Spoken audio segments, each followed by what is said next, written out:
Continuamos con el tercer capítulo sobre dominados por el enojo. Eh, Hasta aquí hemos dicho que el enojo es um, una respuesta de nuestro sistema de alerta, perdón. Eh, Prácticamente un derecho otorgado por Dios a los hombres, donde el enojo no es particularmente el problema, sino mantener un enojo continuado y permitir que se convierta en un enojo aumentado, que no es otra cosa más que ira. Estamos hablando de algunos tips o algunos factores que nosotros podríamos considerar a la hora de mantener a raya nuestro enojo, que sea solo parte de nuestro sistema de alerta y no vaya más allá a producir ciertas consecuencias particulares en nuestra vida. Hasta aquí hemos dicho que no tenemos que esperar, de hecho, estar enojados para hacer algo, no tenemos que estar fuera de control para hacer algo, por ejemplo, para activar nuestro sistema parasimpático. Cuando estamos hablando de nuestro sistema de alerta, estamos hablando del sistema simpático, del sistema parasimpático. El sistema simpático nos prepara para atender cualquier situación emergente, es bueno y necesario, nos pone en alerta. El sistema parasimpático lo que hace es desactivar el sistema simpático, ¿verdad? Que vamos a bajar la tensión en la que entramos, preparándonos para enfrentar alguna situación en particular. Si activamos el sistema parasimpático, va a comenzar a producir endorfinas, que son, no solo endorfinas, pero otras sustancias que pueden ayudarnos a tener un estado o entrar en un estado de calma y bienestar y desactivar, por lo tanto, el sistema simpático de alerta. Entonces no tenemos que esperar, ¿verdad?, a estar enojados para activar el sistema parasimpático y desactivar el sistema simpático de alerta. ¿Cómo podemos controlar esta situación? Bueno, cambiando el chip, eso es lo que hemos dicho, cambiando el chip de la violencia por el chip de la paz y el autocontrol. Es sabido que nosotros crecimos en una cultura basada en la violencia.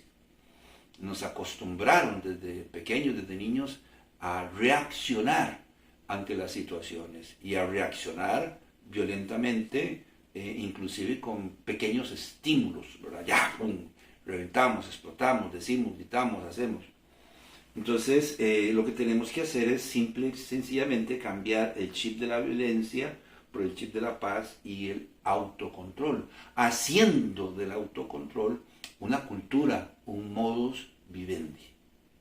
Entonces usted no pretende bajar el azúcar cuando ya su azúcar está en 600, pues obviamente tiene que hacer algo para bajarla, pero ¿no cree que sería mejor hacer de esta situación una cultura, un modus vivendi? Cuidarse con lo que come para que el azúcar no llegue a esos puntos tan elevados, lo mismo con la presión, con el sobrepeso, etc. Entonces, lo que tenemos que hacer es eso, cambiar el chip de la violencia por el chip de la paz y el autocontrol. La única manera de hacer esto, me parece a mí, es tomándonos un tiempo fuera o acostumbrándonos a tomarnos un tiempo fuera de cuando en cuando, un tiempo fuera en un lugar seguro para meditar, para respirar libremente y relajarnos. Repito, fuimos criados para reaccionar ante el mínimo estímulo, no para pensar. Por lo tanto, si nuestro sistema de alerta se ha acostumbrado a reaccionar, entonces acostumbrémoslo a mantener la calma. Fuimos programados para reaccionar ante el mínimo estímulo. Bueno, programemos entonces nuestro sistema de alerta, sí, para reaccionar, pero para mantener la calma. Y que si por alguna razón nuestro sistema de alerta, nuestro sistema simpático se activa, sea por una buena razón, para enfrentar naturalmente una situación que se nos está presentando, el ataque de un perro, o un asalto, una emergencia, qué sé yo. ¿Cómo? Bueno, como ya dijimos, hagamos del autocontrol una cultura, un modus vivendi, tomándonos un tiempo fuera, en un lugar seguro, para meditar, respirar libremente y relajarnos. Les recuerdo que un lugar seguro es un lugar tranquilo dentro o fuera de nuestro hogar, donde nos sintamos cómodos y seguros, un refugio donde podamos tomar un tiempo especialmente para nosotros, para hacer varias sesiones de respiración. Algunas culturas, creo que la China, entre otros, practican esto que se llama Tai Chi. Hemos visto a personas en parques, aquí en Alajuela, en Costa Rica, en parques públicos, temprano en la mañana, practicando Tai Chi. Entonces es un ejercicio, ¿verdad? Es un ejercicio que le permite a las personas relajarse y autodisciplinarse en el aspecto del control de la mente, de los sentimientos y de las emociones, por decirlo de alguna manera. Entonces un tiempo fuera, en un lugar seguro, simple y sencillamente para hacer sesiones de respiración, nada más. Para oír música, para leer un libro, inclusive para tocar un instrumento, meditar o simplemente orar, entrando a la presencia de Dios y estando un rato en su presencia. Yo creo que si podemos tener un tiempo fuera cada día, antes de empezar, por ejemplo, nuestra jornada de trabajo, y estimulamos así de esa manera el autocontrol, bueno, vamos a poder empezar un día más tranquilos y no con el sistema de alerta medio alterado, ¿verdad? Ya que con las presiones del día va a ir probablemente en aumento.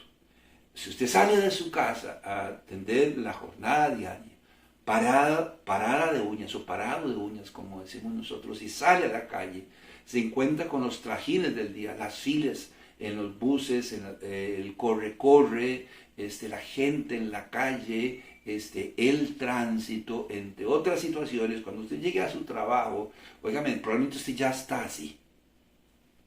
Entonces las presiones del trabajo pues van a ayudar, por decirlo de alguna manera, que su tanque de sentimientos y emociones esté medio lleno y se vaya llenando. Cuando usted llegue a la casa, probablemente quienes van a pagar los platos rotos son sus hijos y su esposa o su esposo. Entonces, estamos promoviendo que nosotros podamos de verdad sacar un tiempo fuera para nosotros mismos, para hacer respiraciones, para hacer ejercicio, para meditar, para reflexionar, para escuchar música, para tocar un instrumento, algo que promueva el autocontrol en nuestras vidas. Los problemas probablemente van a estar ahí, pero van a estar ahí, nosotros vamos a estar en la alerta, pero una alerta normal, por decirlo de alguna manera. En alerta, pero no como para perder el control, ¿verdad? Ya que hemos estado trabajando con regularidad en nuestro sistema simpático y fortaleciendo nuestro sistema parasimpático. De modo que un tiempo fuera, en un lugar seguro, se hace necesario cada día. Usted puede buscar un lugar seguro y tranquilo. Yo le recomiendo que el mejor lugar para pasar un tiempo fuera es en la presencia de Dios. Ese es el mejor lugar. Este es el lugar donde nosotros podemos depurar, por decirlo de alguna manera, el alma al llegar a nuestra casa después del trabajo. Tenemos nuestros hábitos, tenemos nuestras rutinas. Hay quienes llegan a su casa y lo primero que hacen es darse una ducha fría y después participar de algunos alimentos. No vamos a establecer un orden, pero sería importante que usted se retirara a solas o un tiempo fuera para pasarlo, en este caso, delante de la presencia de Dios y depurar su alma antes de acostarse, antes de irse a dormir. Quizás podría levantarse en mejores condiciones. Y si en la mañana pues, se levanta temprano y busca tener un tiempo fuera para prepararse para enfrentar el día que va a venir, quizás podría enfrentarlo con mayor disponibilidad, con mayor energía, con mayor control. Hasta aquí esto es lo que hemos dicho.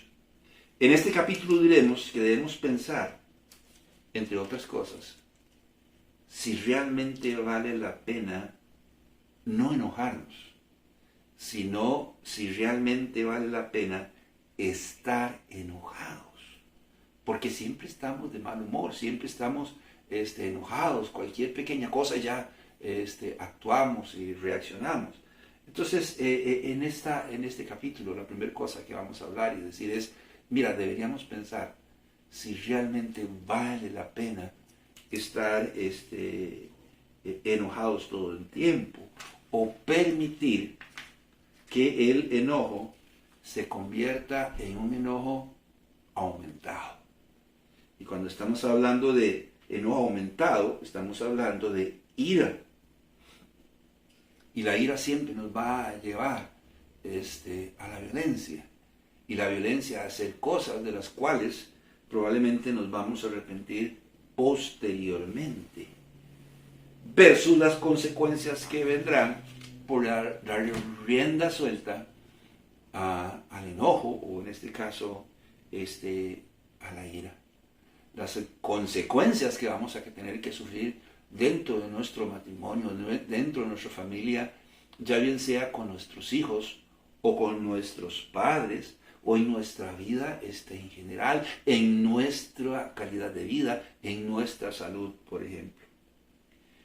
Si llegamos a determinar que no vale la pena, entonces debemos buscar la manera de resolver el problema que está promoviendo que nosotros estemos permanentemente enojados, que estemos experimentando un enojo continuado. Esto antes de que se convierta en un enojo aumentado y nos lleve a meternos en mayores problemas. Ay, si yo quiero hacer eso, ¿cómo podemos hacer eso? Hay que tomar decisiones. Y una de las decisiones que tenemos que tomar es ser felices. Decida ser feliz. Esto quiere decir que no podemos depender, que nuestra felicidad no depende de lo que los demás hagan o dejen de hacer. Y yo diría que esa es una de las mayores razones por las cuales las personas están todo el tiempo enojadas. Porque la otra persona, su cónyuge, su esposo, su esposa, sus hijos, sus padres, no contribuyen con su felicidad. Y esto está muy difícil. Sería fantástico que nosotros tuviésemos un equipo interdisciplinario que promoviera nuestra felicidad, pero no es así. Si realmente queremos ser felices, nosotros debemos hacer lo que sea necesario para ser felices. Pero no debemos esperar que sean los demás los que hagan algo para hacernos felices. Yo creo que es un error ya cultural o parte de nuestra sociedad. Desde que andamos buscando un compañero, una compañera, una persona con quien compartir nuestra vida y nuestra existencia, estamos pensando en el hombre ideal, en la mujer ideal. Yo diría que el hombre ideal es el que busca ser feliz por sí mismo, o la mujer que quiere ser feliz por sí misma. Yo no sé si yo me explico. Lo que estoy tratando de decir es que nuestra felicidad no dependa de lo que los demás hagan o lo que los demás dejen de hacer. La felicidad debe depender solamente de nosotros mismos. Empezando, oiga, estamos diciendo, debemos tomar la decisión de ser felices y hacer lo que sea necesario para que podamos serlo. Empezando por meditar en la forma en que Dios, nos trata pese a nosotros mismos. A veces nosotros nos ponemos como una cúpula, no sé cómo decirlo, no sería cúpula, pero como un lugar elevado, como un pedestal, ¿verdad? Y desde ahí estamos mirando a todos los demás. Más que las virtudes, estamos mirando los errores de los demás. ¿Cómo nos mira Dios a nosotros?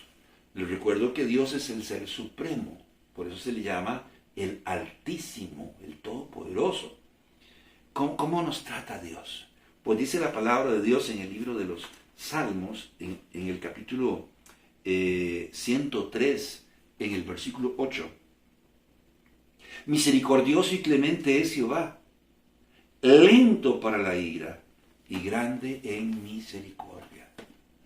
Dios no se enoja, así nomás. Se enoja, por supuesto. Pero ¿qué dice la palabra? Dice que es lento. Lento para la ira, dice, y grande en misericordia. ¿Qué quiere decir esto? ¿Qué quiere decir que es lento para la ira y grande en misericordia? Bueno, que tiene el control de sus sentimientos y emociones. Pero particularmente nos dice el salmista aquí, en el Salmo 103, en el versículo 10, no ha hecho con nosotros conforme a nuestras iniquidades, ni nos ha pagado conforme a nuestros pecados. Define la palabra misericordia. Y dice que la misericordia consiste en no darle a la otra persona conforme a sus aptitudes, con respecto a sus acciones, con lo que ha hecho, con lo que ha dicho, con lo que nos ha hecho a nosotros. Dice, consiste en no pagarle a las demás personas conforme a sus acciones o a sus pecados, en contra o cometidos en contra de nosotros. Eso es misericordia. Entonces estamos diciendo, decida ser feliz. No dependa de lo que los demás hagan. Haga usted lo que sea necesario para ser feliz, empezando por meditar en cómo Dios nos mira a nosotros. Y dice que Dios nos mira a nosotros con ojos de misericordia y reprime la ira y el enojo, no dándonos conforme a nuestros hechos y a nuestras obras. Por lo tanto, si Dios nos trata de esa manera, si Dios es misericordioso pese a nuestras acciones, no deberíamos tratar de hacer lo mismo con los demás. La palabra de Dios dice en el libro de Mateo, en el capítulo 9, en el versículo 13. Mateo capítulo 9, versículo 13. Id pues y aprended lo que significa misericordia quiero y no sacrificio, porque no he venido a llamar a justos sino a pecadores al arrepentimiento. ¿Escuchó? Particularmente lo que dice en la parte B de este versículo. Porque no he venido a llamar a justos. O sea, personas rectas, perfectas, íntegras en su manera de andar. Entonces, ¿a quién he venido a llamar? Sino a pecadores al arrepentimiento. Él ha venido a llamar al pecador, al que está manchado, al sucio, a la prostituta, ¿verdad? Al asesino, al violador, al ladrón. Dice, Él no ha venido a llamar a personas justas y perfectas. Entonces, bueno, dice, id pues y aprended lo que quiero, lo que significa misericordia quiero.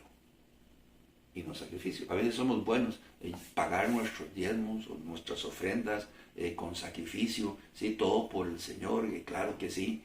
Y cuando llegamos a la casa, nuestra esposa, nuestros hijos, nuestros vecinos, nuestros compañeros de trabajo, los tratamos de otra manera. Bueno, deberíamos meditar en cómo Dios nos trata y tratar de la misma manera a las demás personas. Dios nos mira con ojos de misericordia, nosotros deberíamos mirar a los demás con ojos de misericordia. En dado caso, hay una promesa y está ahí en el libro de Hechos, en el capítulo 20, en el versículo 35, donde la palabra dice, más bienaventurado es dar que recibir. Y no solo está hablando de bienes materiales, está hablando de sentimientos y emociones, está hablando de virtudes, como la virtud de ser misericordioso con los demás, aunque sean culpables. Bueno, ahí está diciendo, bienaventurado, feliz, dichoso, a manos llenas, la persona que sea misericordiosa, entre otras cosas, con las demás personas. Es más bienaventurado dar compasión, misericordia, dice, que recibir. Porque a veces es que a mí yo no fui amado, conmigo nadie fue compasivo ni misericordioso, conmigo nadie fue tolerante ni paciente. Bueno, eso no cabe con respecto a Dios, porque Dios derramó toda su misericordia en la cruz del Calvario a través de su Jesucristo.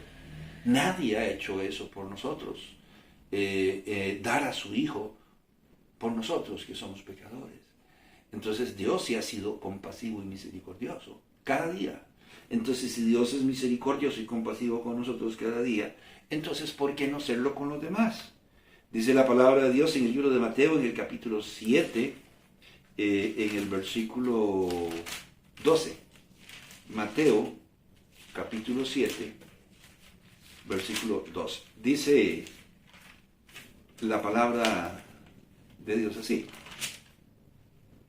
Así que todas las cosas que queráis que los hombres hagan con vosotros, así también haced vosotros con ellos. Wow.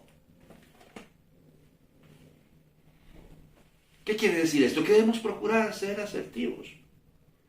No cuando llegue el momento, siempre. Estamos hablando de adquirir una cultura, un modus vivendi. Por lo tanto, debemos procurar ser asertivos con los demás. Así como quisiéramos que los demás fueran con nosotros. Surge la pregunta, ¿asertivos? ¿De qué está hablando, hermano Carlos? ¿Qué es ser asertivo? Bueno, el ser asertivo tiene que ver con identificar un problema y atacar ese problema, no a las personas con las que se tiene el problema. Entonces, por regla general, como fuimos acostumbrados a reaccionar ante una situación problemática, atacamos a la persona que está involucrada en el problema, en lugar de atacar el problema en sí, el meollo del asunto. Entonces, el ser asertivo tiene que ver con identificar un problema y atacar el problema hasta solucionarlo, no a la persona. Se es asertivo, aún enojado, si controlamos lo que pensamos, si controlamos lo que decimos, si controlamos lo que hacemos y si atacamos el problema en cuestión en lugar de la persona. Por el contrario, somos desasertivos si reaccionamos y atacamos a las personas y no el problema. Y por lo tanto el problema, lejos de resolverse, se agrava. Porque además del problema, ahora tenemos un problema con la persona a la que atacamos. Que esta persona se siente mal. Y nosotros nos sentimos mal. Somos desasertivos, entonces, si no controlamos lo que pensamos. Déjeme decirle que hay 4 tipos básicos de pensamientos negativos. Y es muy común cuando estamos enojados que nos alimentemos de estos problemas y convertamos el enojo racional, que es una reacción de nuestro sistema de alerta, en un enojo continuado y posteriormente en un enojo aumentado. ¿Cuáles son esos 4 pensamientos negativos? El pensamiento trágico. ¡Ay, no! Lo que a mí me está pasando es terrible, es inmensamente terrible. Y magnificamos, por decirlo de alguna manera, el problema en que nos encontramos. Entonces es cuando alguien dice, bueno, se está ahogando en un vaso de agua. Entonces, este es el primer tipo de pensamiento, el pensamiento trágico. Lo que me está pasando es horrible, terrible e insufrible. El segundo pensamiento negativo, digamos que son 4 pensamientos básicos negativos, es el pensamiento de impotencia. No sé qué hacer. No tengo salida. Ya yo no aguanto, ya yo no soporto esta situación. Estoy harto ya. El tercer pensamiento negativo de estos 4. Ya no puedo esperar más. Se me acabó el tiempo. Debo actuar ya. Debo hacer algo ya. Debo poner orden. Voy a botar todo. Y comienza a gritar, ¿verdad? A golpear, inclusive a alguien. Entonces, en el momento que dice, debo hacer algo, por supuesto que debemos hacer algo, pero estamos alimentando nuestra mente de pensamientos negativos. Es terrible lo que me está pasando. No soporto esta situación y voy a reaccionar. Pero voy a reaccionar y yo voy a solucionar violentamente este problema. El último tipo de pensamiento negativo es el pensamiento vengativo. Ahora va a ver quién soy yo. Le decimos eso a nuestro esposo, a nuestra esposa, a nuestros hijos o a nosotros mismos. Ahora van a ver quién soy yo. Quema cosas, rompe cosas, golpea a las personas. 4 pensamientos a través de los cuales solemos carbonearnos constantemente. Y estamos alimentando nuestra mente. Y cuando llegamos a casa o al trabajo y nos encontramos con aquella persona, ¡pum!, reaccionamos. Nosotros somos desasertivos, entonces si no controlamos lo que decimos, ilusionamos de alguna manera la autoestima de la otra persona. Si no controlamos lo que hacemos y agredimos de alguna manera a la otra persona, si lesionamos de alguna manera los derechos de un individuo, eso es violencia. Por lo tanto, no estamos siendo asertivos. Dice la palabra de Dios en el libro de Proverbios, en el capítulo 19, en el versículo 18. Por ejemplo, dice, castiga a tu hijo en tanto que hay esperanza, mas no se apresure tu alma para destruirlo. Le decimos al Huila, le decimos al niño, espérese que lleguemos a casa y va a ver lo que le va a pasar. Ya estamos alimentando nuestra mente. Sí debemos disciplinar. Hay que buscar la mejor manera de hacerlo antes de pensar en hacerlo. Pero bien dice la palabra de Dios, y es el error en que incurrimos los padres muchas veces. Está diciendo, mas no se apresure tu alma a destruirlo. Si algo tiene la disciplina es que debe ser preventiva. Sí, claro que debe ser correctiva, pero la mayoría de las veces no es cierto que nosotros no sabemos poner límites. No los hemos instruido, primero, en principios o valores. En segundo lugar, no le hemos dado algún tipo de instrucción o formación. Bueno, no les damos principios, no les damos valores, no les ponemos límites, pero cuando se equivocan, el castigo que les imponemos va a ir destruyendo gradualmente, cuidado sino su cuerpo y su alma. Desgraciadamente es así. y está diciendo, está bien disciplinar a los hijos, pero debemos pensar en hacerlo de tal manera que no les hagamos daño psicológico o emocional o físico. Por poner básicamente un ejemplo. Quiere decir que somos desasertivos, ¿verdad?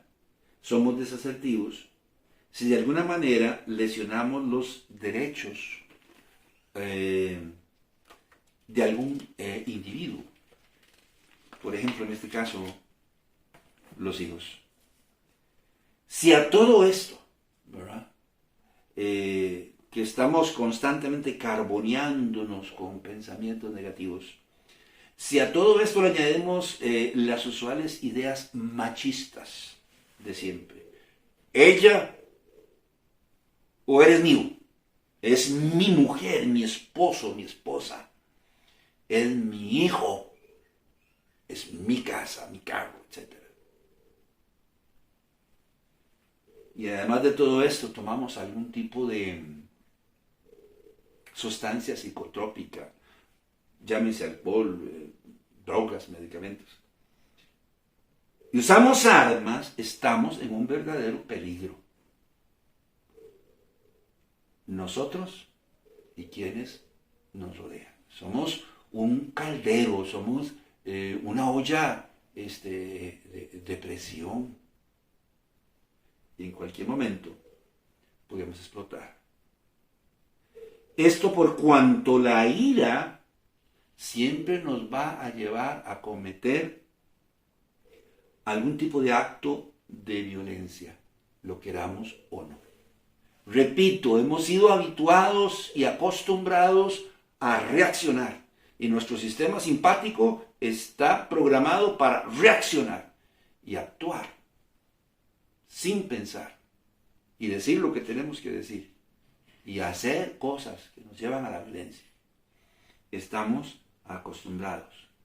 Entonces, la ira siempre nos va a inducir a cometer algún acto de violencia, aunque quizás no lo queramos, porque ya se convirtió en una condición crónica y nociva en nuestra vida. Por eso es importante aprender a controlar el enojo, a que no se convierta en un enojo continuado, menos aumentado. Es más fácil educar a nuestro sistema de alerta y controlar el enojo en su etapa, no sé si decirlo, inicial o normal, que pretender controlar la ira. Fíjese usted, en fiestas, en actividades donde hubo una situación de enojo que se salió de control, y hay dos personas que se van a agarrar a golpes o a machetazos, y de repente la gente interviene, y hay 4, 5, 6 tipos sosteniendo a uno de estos, y otros 5 o 6 tipos sosteniendo al otro. ¿Cómo se requieren 5 o 6 personas para sostenerlos? Y por más la mamá, la esposa, la hermana, los hijos, mire, cálmese, vámonos, mejor evitemos, mire, cálmese, piensen en sus hijos, mire. Y no hay forma, ya se salió de control. Debemos, por lo tanto, aprender a racionalizar algunas emociones, a relativizar las reacciones que nos produzcan algunos eventos en la vida, cuando aún hay tiempo, antes de llegar a los extremos. Por eso estamos hablando de cambiar el chip de la violencia por el chip de la paz y el autocontrol. De hacer esto un modus vivendi, porque dependiendo de la formación que hayamos tenido, ¿verdad?, de cómo hayamos sido acostumbrados a reaccionar a la violencia, vamos a llegar a un punto en que ya no lo vamos a poder controlar. Entonces pensar en respirar está bien, ya lo hemos dicho, y contar hasta 10 sí está bien. A veces no se va a poder, ¿verdad? Vamos a tener que contar 10 millones, ya no son 10, ¿verdad? 10 unidades.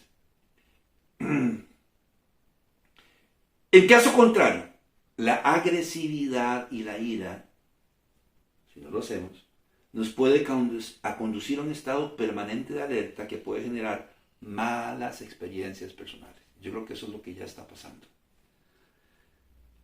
¿Cómo tener autocontrol? Bueno, aquí vienen los tips. No acumule enojo. Es que somos buenos, ya se convierten de estrés, ¿de acuerdo? De estrés. Entonces, no acumule el enojo. Gestiónelo adecuadamente. Hable de él. Hable de él con alguien. Con su esposa, con su esposo, con un consejero, con un psicólogo. Hable con él. Hable de él. Hable con Dios acerca de ello. O dijéralo. En dado caso, hay cosas que no dependen de nosotros. Y no las podemos cambiar. Nosotros no podemos cambiar a las personas. Siempre vamos a encontrarnos con personas tóxicas. Siempre vamos a encontrarnos con personas víricas. Están ahí como para mortificarnos. Y nunca van a cambiar. Lo que sí van a hacer, queriendo o no, es provocarnos. Y nosotros estamos ahí, siendo inoculados. Y estamos en una condición de enojo continuo. ¿Quiénes están siendo perjudicados? ¿Ellos o nosotros? Nosotros, y a través de nosotros todos los demás. Dice bien claro el sabio predicador en el libro de Eclesiastés, en el capítulo 7, en el versículo 9, al respecto. No te apresures en tu espíritu a enojarte, porque el enojo reposa en el seno de los necios. No seamos necios. Oiga lo que está diciendo. No te apresures en tu espíritu a enojarte.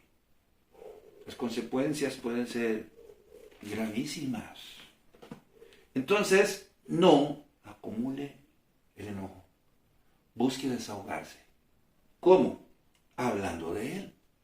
Con su esposo, con su esposa, con la persona tal vez con la que tú estás enojado. En ciertas condiciones, y quizás vamos a hablar de ellas más adelante. Con un consejero, un psicólogo, con el pastor. Dios siempre va a estar dispuesto a escucharnos. Consígase un punching ball, o váyase a un gimnasio, agarre un saco de arena y golpéelo durante 2, 4, 6, 8 horas, el tiempo que usted necesite, y desahógese. Dese un tiempo fuera y entre a la presencia de Dios y busque resolver la situación. Esto quiere decir que tenemos que mantener el tanque, el enojo, en límites sanos. Aquí entra el tiempo fuera de manera preventiva. No hay que esperar a estar enojado. 2, determine la razón de su enojo. ¿Por qué está enojado? ¿Estás resentido con alguien? ¿Es algo reciente? ¿Verdad? ¿O es algo ya viejo, añejo? Algo que usted ha venido guardando a través de los meses y los años. Lo que le está pasando, lo que nos está pasando es el resultado de su resentimiento hacia personas muy particulares. Tu papá o tu mamá. ¿Será posible? Y ahora estás reaccionando ante una situación en contra de tu cónyuge o en contra de tus hijos. Yo conozco un caso y no le quito mérito a los padres. Un adolescente, 14 años, llega al colegio, primer año del colegio, primera experiencia, entre comillas, fuera de casa, fuera de la autoridad de sus padres. Se involucra con ciertas amistades, con ciertos compañeros. Desgraciadamente, estos compañeros trafican drogas en el colegio. Hay una situación por ahí de violencia. Explota la situación. Los padres se dan cuenta y sacan al muchacho del colegio. Fue una decisión muy drástica a medio periodo. Quizás no estuvo tan mal. Su mamá pensó, yo tuve que hacerlo para salvarle la vida, ¿verdad? Y lo tengo ahora en la casa. El próximo año lo voy a mandar otra vez al colegio. ¿Cuál fue el problema? Que esta madre estaba tan enojada con su hijo porque estaba tratando de darle lo mejor, y en este caso también darle el estudio, para que entre comillas él le pagara de esta manera, juntándose con personas de dudosa reputación que estaban haciendo bullying a otros. Y entonces cada situación en el hogar era una situación tensa, y todo el malestar y todo el enojo era centrado sobre este muchacho. Entonces vuelvo a repetir, la disciplina es buena. Disciplinar a los hijos es bíblico, pero no para destruirlos. Quizás estos padres están experimentando un enojo continuado, y quizás poco o nada tenga que ver con su hijo, sino con situaciones del pasado que han venido arrastrando y ahora canalizan hacia un foco que en este caso es su hijo. Si quisieran ser asertivos, entonces buscarían solucionar el problema y dar una alternativa para que este muchacho se prepare y siga estudiando para cuando entre al colegio. Buscarían solucionar el problema, invirtiendo tiempo en él y tratando de compartir con él principios y valores, o conocimiento que le pueda ayudar a él a percibirse de cuál es el camino que debe seguir. Tal vez debería invertir el tiempo en hacerlo sentir importante y amado, entre otras cosas. Pero no están siendo asertivos, porque no están atacando el problema en sí, sino al muchacho. Esto es el resentimiento. Esto es el resultado del resentimiento hacia mi mamá, hacia mi papá, hacia mis hijos. Si se da cuenta de dónde viene su enojo y que es el resultado, por ejemplo, del resentimiento, yo le voy a decir una cosa que está esperando. Resuélvalo, pero ya. No deje pasar más tiempo, resuélvalo ya. Si tiene que hablar con sus padres, tiene que hablar con sus hijos, resuélvalo ya. En tercer lugar, por favor medite en cómo esto le está afectando a usted y cómo le está afectando a su esposo, a su esposa, a sus hijos. Medite en cómo le está afectando, cómo esto está afectando su matrimonio, su relación con su pareja, su relación con sus hijos, su relación con los compañeros de trabajo, en su rendimiento personal. Por eso preguntamos al principio, ¿valdrá la pena? Sea humilde. A veces carecemos de mucha humildad para reconocer que estamos resentidos. Sea humilde. Algunos tips: descanse lo suficiente. Llevamos un ritmo de vida que nos incapacita para estar calmos. Aliméntese bien. Hay alimentos que no debemos a veces tomar. Mucho chile, mucho azúcar, mucha carne, muchas comidas rápidas, muchas gaseosas contribuyen para que estemos así. Y por favor, recuerda tener un tiempo fuera cada vez que pueda. Uno en la mañana y otro en la noche como mínimo. La relajación es la mejor manera de controlar los ataques de ira. Aprender a relajarnos es sin duda,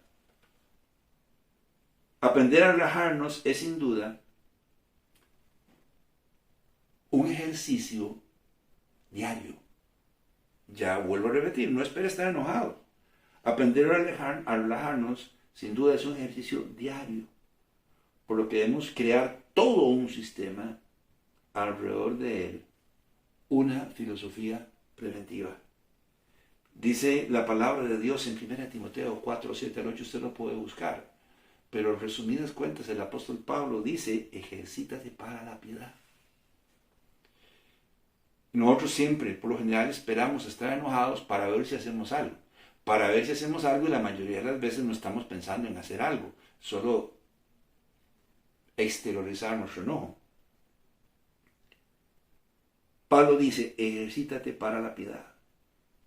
Déjeme decirle que la piedad es una virtud cristiana, inspirada por el amor a Dios, que nos induce a ser compasivos con los demás y a inclinarnos por las cosas,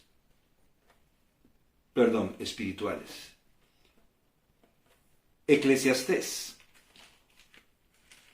capítulo 8, versículo 12, dice el predicador: aunque el pecado haga mal 100 veces y prolongue sus días, con todo yo también sé que les irá bien a los que Dios temen, los que temen ante su presencia. Oiga lo que está diciendo.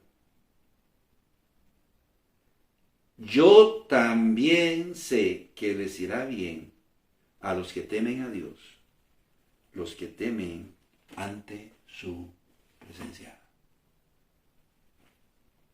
¿Qué es lo que venimos diciendo?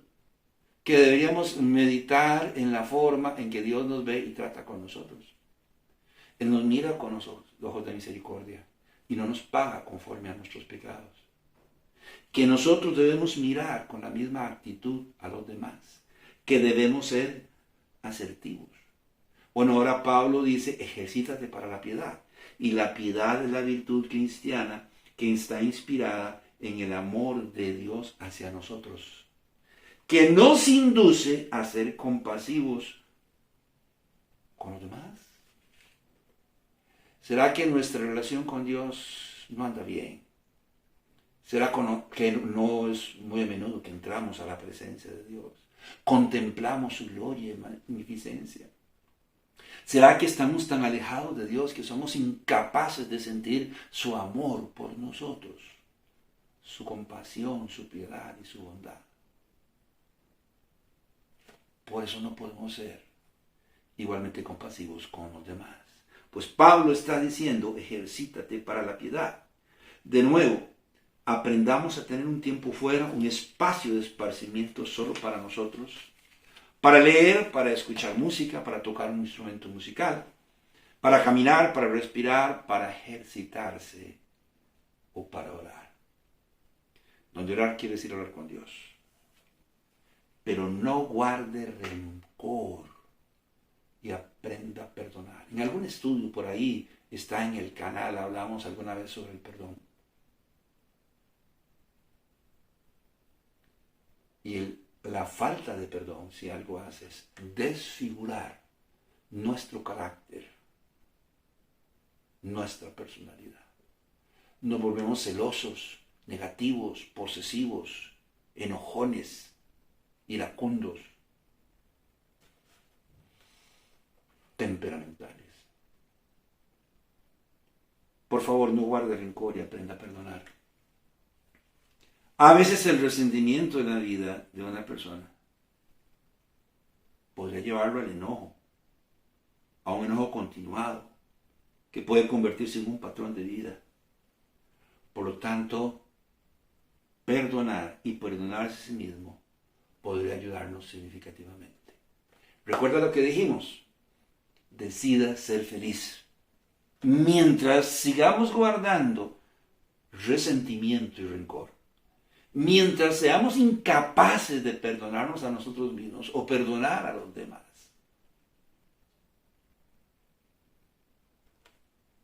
es llenar el tanque del enojo. De estar así todo el tiempo. Déjeme decirle que el perdón en ninguna manera es un eximir de la culpa al culpable.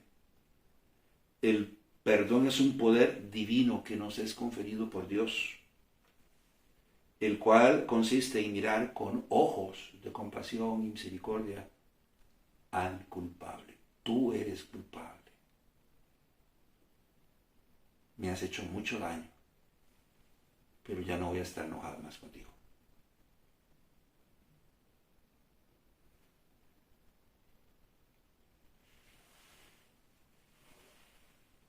El perdón nos absuelve del peso de la culpa que estamos sintiendo.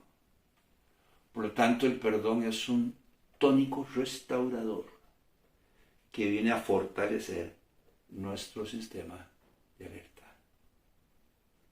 Conclusión. Es claro que ya hemos llegado al punto en que estamos viviendo la cultura del enojo, la cultura de la violencia, de la ira, que nos ha llevado a experimentar una mayor incidencia en casos de violencia todos los días. La única manera de detener esto es si experimentamos un cambio radical de cultura, empezando por nosotros mismos hoy. Y el autocontrol es posible, sobre todo si decidimos incluir la ayuda de Dios en nuestras vidas. La palabra de Dios dice, mayor es el que está en mí que el que en el mundo está. La palabra de Dios dice, si Dios es con nosotros, ¿quién contra nosotros? Y en 2 Timoteo 1:7 dice que no nos ha dado espíritu de cobardía, sino de ¿qué? Poder, amor y dominio propio. Quizás todo esto es el reflejo de que todavía no hemos sometido nuestros pensamientos, nuestros sentimientos y nuestra voluntad a Dios. Que seguimos llevando la rienda de nuestra vida y de nuestra existencia. Si nosotros incluimos a Dios en nuestra vida, las cosas podrían mejorar. Lo único que tenemos que hacer es entregarle el control de nuestras vidas por entero al autor de la vida. Él nos hace una invitación, Él nos hace un llamado. Venid a mí todos los que estéis trabajados y cargados, y yo os haré descansar. Y en 2 Corintios 5:17 dice, de modo que si alguno está en Cristo, nueva criatura es, las cosas viejas pasaron, y aquí todas son hechas nuevas. No espere a estar enojado y determinar si tiene o no el control, o determinar que ya no tiene el control. No esperemos a estar enojados para hacer algo. Comencemos hoy en día a cambiar el chip de la violencia, el chip del enojo, por el chip de la paz y el autocontrol. Sometamos nuestra voluntad, nuestros pensamientos y sentimientos a Dios. Mi nombre es Carlos Corrales, espero haber contribuido en algo con usted en este día. Que Dios la bendiga y la pase bien.